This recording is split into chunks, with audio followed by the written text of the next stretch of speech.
ব্যাংকে অনেক গ্রাহক জানতে চায় যে যৌথ নামে অ্যাকাউন্ট ২ জন বা ৩ জন যৌথ নামে অ্যাকাউন্টে একজন টাকা তুলতে পারবে কিনা।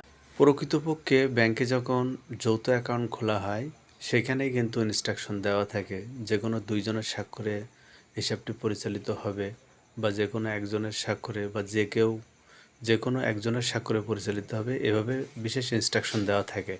এভাবে যৌথ অ্যাকাউন্টের ক্ষেত্রে যে নির্দেশনা দেওয়া থাকে সেই অনুযায়ী আসলে ব্যাংকে লেনদেন করা যায়।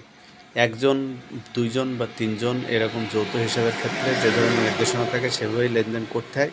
আর যদি কোনো নির্দেশনা না থাকে তাহলে সকলের সিগনেচারে লেনদেন আসলে সংগঠিত। টাকা জমা দেওয়ার ক্ষেত্রে যৌথ নামের অ্যাকাউন্টের ক্ষেত্রে যে কেউ টাকা জমা দিতে পারে, কিন্তু উঠানোর সময় যদি কোনো ইনস্ট্রাকশন না থাকে সকলের স্বাক্ষর লাগে, আর ইনস্ট্রাকশন থাকলে যেভাবে ইনস্ট্রাকশন থাকে সে